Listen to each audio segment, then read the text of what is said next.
That's powerful, honestly. And there's a really great segue with what you're saying there, and what with this introduction, getting to the first panel questions here. One of the things I wanted to bring up was how there's all these aspects of relationships, and I think one of the things that people focus on a lot and try to figure out at the same time is that initial adjustment stage, right? There's these adjustments that we make because with the relationship, there's the life that we had, that we started having ourselves, and we are very much, this is my life, I'm just doing this one thing here. And when you're adding a person into it, there's the remembrance that you have to keep and adjusting of, okay, there's this aspect that they had as well of what they had for themselves. It's understanding that adjustment. And then on top of that, for when kids come involved, you might have this idea of, we're going to, you know what, we're always going to travel every year. We're going to go to this country, that country, that country. And then when kids come along, it's like, okay, I have to think about my kids. There's always these adjustments that come into our lives. And even honestly, I think individually, in our individual lives, there's adjustments that come about. Maybe, I know for myself, I wanted to be an artist, producer, and DJ, but then spiritually, my life came about and I wanted to veer away from that path. There's adjustments that come into life. So I guess what I want to ask, and starting with, I'll actually answer the question first, and I'm going to bring it over to yourself here, Matt, since you have the microphone here. I want to ask everyone here what that adjustment period was like for you and how you embraced it from there. So I know for myself, that adjustment period for me was, I was getting into a phase when I first met my fiance where I was starting to like being alone, and not even like in a depressed way, but I just enjoyed just being by myself. And I was like, I'm going to go to the movies by myself. I'm going to go to the restaurant by myself. I'm just going to be in my own hum-diddy-dum world on my own. So when my fiance came about, she loved being in my presence. And I was like, I love you being here, but I'm going to have moments where I'm going to want to be just completely by myself. But then I had to understand where that comes from as well. And I had to understand myself of realizing, yes, you know what, Elijah, like being alone is great, but let someone push you outside of that mold of being alone. And her helping me push me outside of that mold helped me realize that a part of the reason that I do like being alone so much is because I almost don't know the value for myself in spaces. And I don't know how to be in spaces and understand how to like take myself out of my head and be present in a moment. So it helped me a lot with that.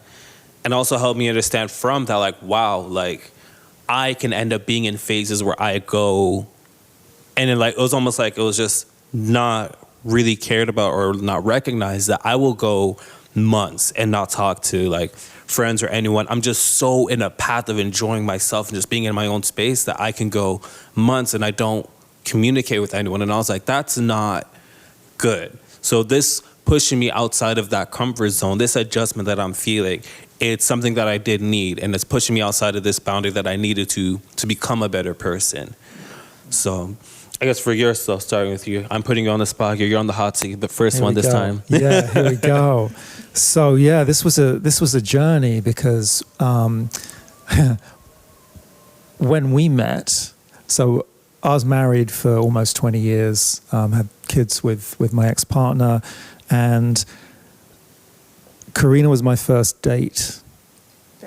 Very first date after my marriage. So I was coming from, an experience of, living with my ex and our two kids, into an experience of co-parenting, having my own place, having co-custody of the kids, so the kids going back and forth. Really enjoying that space, or like appreciating having the silence when I was on my own, like the bliss of the silence, and when I shifted into dating, I thought I was going to be going on a wild adventure and hitting the apps, and and meeting all these women and kind of finding out who I was now 20 years later out there as a single man. And but my first date was with Carina. And I'd done my training as a coach, a sort of a year to 2 years, which had been a lot of self-exploration.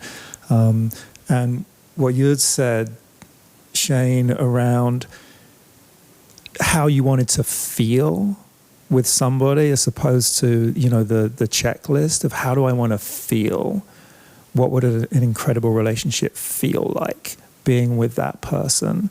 And I felt it on day one with Carina. So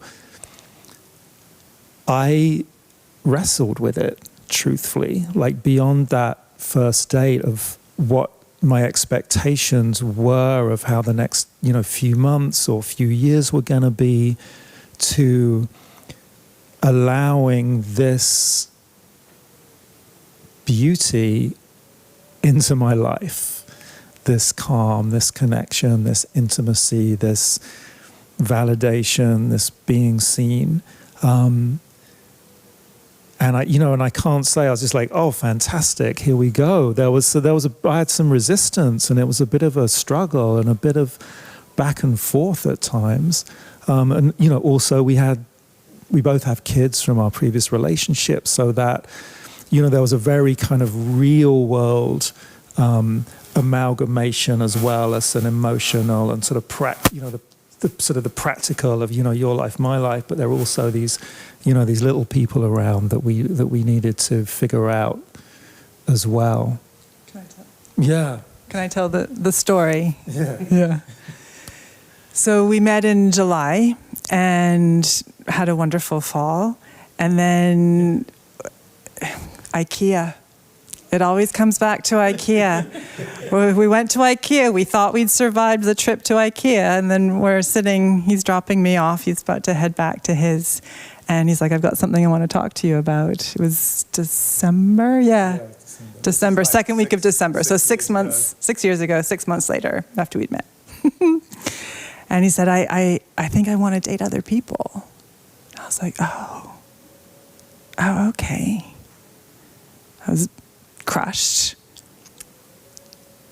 And we kept talking. Yeah. And I remember 2 things happened. One, my search on the internet found me this piece of gold, which was love them enough to love what they want for them. I was like, okay. So we call it the week of pain. There was many phone calls of crying, mostly you. Yeah.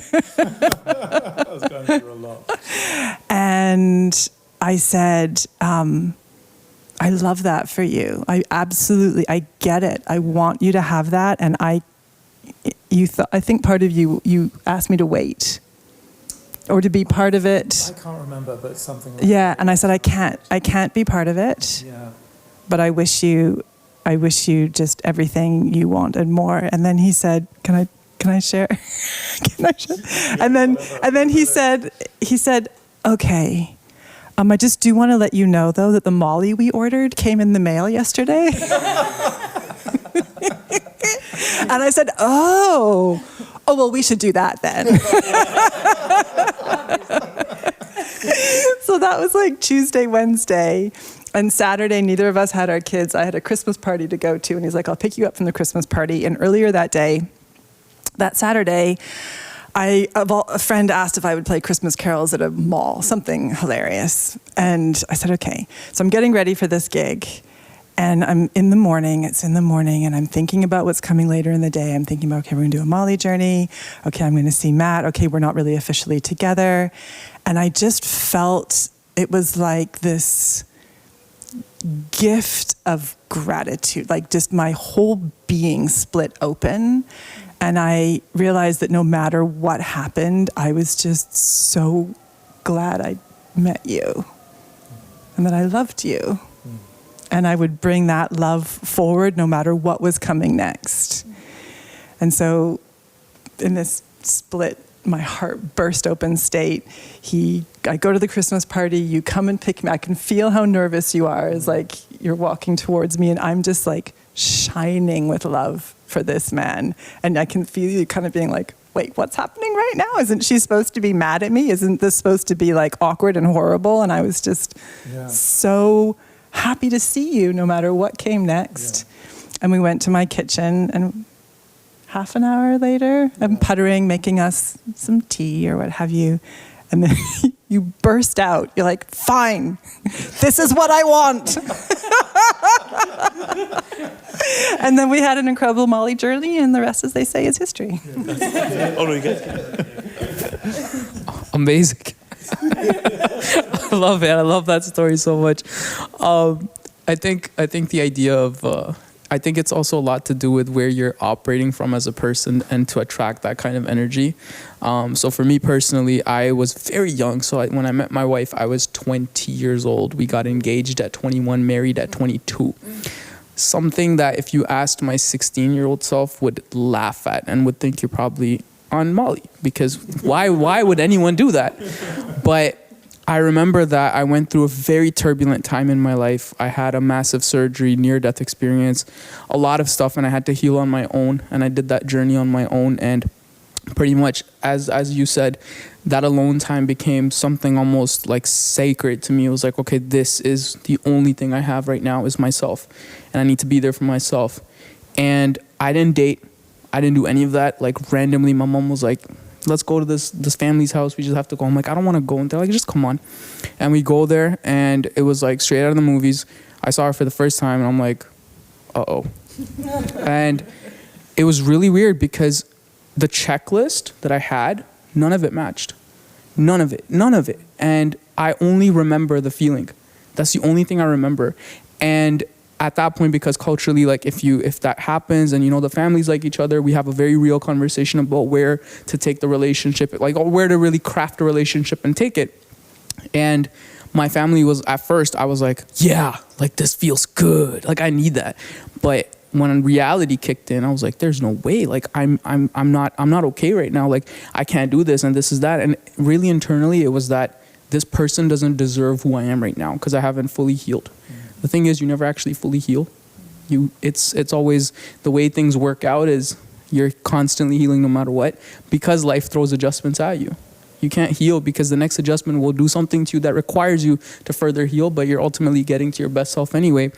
And so, one thing led to the next, and I leaned into that moment solely because my family and everyone around me said, you are absolutely stupid for having any reason to say no to this, because we know that there is no real reason.